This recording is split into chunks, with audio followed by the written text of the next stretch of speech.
Portuguese Prime Minister Antonio Costa meets Ukraine's President Volodymyr Zelensky in his bid to show his support for the war-torn country. Labour veteran Anthony Albanese will become Australia's 31st Prime Minister after Scott Morrison's National Liberal coalition failed to sway the electorate in Saturday's federal election. The number of detected monkeypox cases continues to grow, with France, Germany, Belgium and Australia reporting their first infections on Friday. Football favourite Kylian Mbappe is set to continue at Paris Saint-Germain after French and international media outlets announce his extension. For the 8th time, Olympique Lyon has won the Champions League's final, putting it on top of European women's football. Portuguese Prime Minister Antonio Costa has pledged €250 million of financial aid to Ukraine. Costa met President Volodymyr Zelensky in Kyiv on Saturday and said he wants to help his EU partners find alternatives to Russian oil and gas. The Premier stressed the need to be completely independent of Moscow. He confirmed the need for a total block of all energy sources from Russia, which is the best way to not continue to finance Russian war efforts. In the same press conference, Zelensky reminded the international community that the Donbass region remains part of Ukraine and that war will not be waged on Russian territory. He says, "You see, we just can't pay the price of tens or hundreds of thousands of lives. So we ask you to help us. These multiple launch rocket systems, which stand in some countries, are at a standstill. They are key to our survival." Meanwhile, Moscow has released unverified footage claiming it has destroyed US and European weapon shipments in Ukraine's Zhytomyr region. Images shot in Bilohorivka of destroyed and abandoned Russian tanks confirm the invading troops suffered huge losses in the area. But Putin's ground troops have flattened several villages in the Luhansk region. Meanwhile, 60 kilometres east of the capital, Borodyanka is unrecognisable.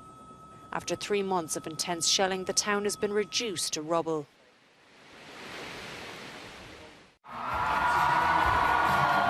Anthony Albanese is Australia's new Prime Minister. After 9 years of Conservative leadership, the long-standing politician campaigned for safe change and has led the Labour Party to victory after the Liberal National Coalition failed to secure enough seats in the country's federal election. Tonight, the Australian people have voted for change.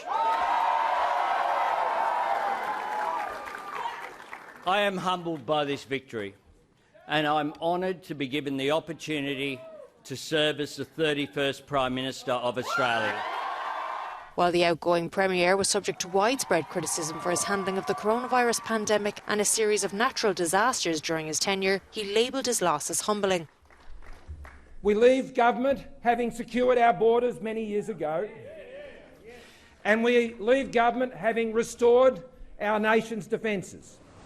But the question remains, will Labour win enough votes to secure a majority in Parliament? The centre-left party needs 76 seats out of a total 151 and is set to align with minor party members if it doesn't pass the threshold.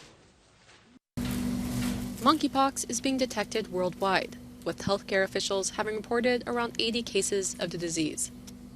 And the World Health Organization has reported another 50 suspected infections. On Friday, France, Germany, Belgium and Australia joined the growing list of countries with confirmed cases. The monkeypox virus is considered to have moderate transmissibility among humans. The likelihood of further spread of the virus through close contact, for example through sexual activities, is considered to be high. The viral disease is fatal for about 1 in 10 people, according to the World Health Organization, and there are ways to treat the illness. People exposed to the virus are often given one of several smallpox vaccines, and antiviral drugs are also being developed. This is a drug that was developed under sponsorship with the U.S. government, primarily to be stockpiled for use against smallpox should it ever recur or be used as a bioweapon. The particular drug, however, works against a whole family of viruses, smallpox, vaccinia, cowpox, and notably monkeypox. It's been approved for treatment of smallpox in the U.S. under the name TPOXX, and is recently approved in the EMA for treatment of all orthopox viruses that include monkeypox. I'm very optimistic this is going to be an effective drug. There have been previous outbreaks of the virus in other regions, such as West and Central Africa, and in Nigeria, around 3,000 cases are reported a year, mostly in rural areas. North Korea announced finding nearly 220,000 more people with feverish symptoms. This comes as leader Kim Jong-un claims progress is being made to slow the spread of COVID-19. North Korea says that over 2.4 million people have fallen ill, and so far 66 people have died since an unidentified fever broke out late April. The country has only been able to identify a handful of cases of COVID due to limited testing supplies, and experts believe that the real numbers may be higher than those officially announced. Since the pandemic started 2.5 years ago, North Korean officials have been claiming that they managed to block the virus from entering the territory, but admitted to having cases of Omicron last week. Over 1 million health workers have been mobilized to find and quarantine people exhibiting fevers. Kim Jong-un also imposed strict travel restrictions between towns and cities, as well as deployed thousands of troops to help deliver medicines in Pyongyang. Migrants at the Mexican border cannot enter the United States without a visa, even to claim asylum. This comes as a US judge reinstated a soon-to-expire COVID-19 ruling imposed by former President Donald Trump after Republican governors from more than 20 states demanded it continue. Doctors Without Borders say the policy has led to overcrowding at border camps and that there is no access to shelter or services. A moment of protest on the red carpet at Cannes. During a premiere, an unidentified woman tore off her clothes to reveal the message, "Stop raping us," scrawled across her body. The message was written on the colors of the Ukrainian flag, referencing suspected war crimes committed by Russian forces since the war began.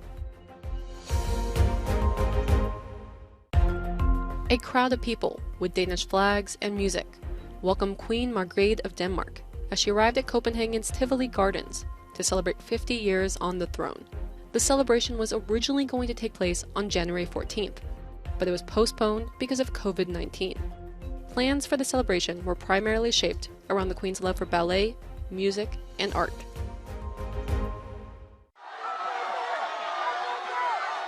Footballer Kylian Mbappe will play with Paris Saint-Germain for another 3 years. According to daily newspaper L'Equipe, the French superstar who secured his team 36 goals this season stays. Months of negotiations with Real Madrid failed to secure the 3-time consecutive winner of the League One Player of the Year award a contract with the Spanish side. But French and Spanish media sources both say the forward will announce his extension on Sunday.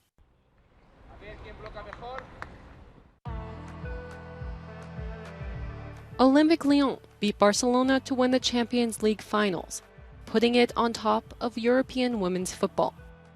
It is the 8th time the team has won the title, beating Barcelona 3-1. Lyon also won the Champions League in 2020, but the match also marks a historic moment. Sonia Bonpaster is the first woman to win the Champions as both a player and a coach. She was part of the team that won the trophy in both 2011 and 2012. All 3 of Lyon's goals were scored in the first 35 minutes of the match, taking the cup back from Barcelona, which won it last year.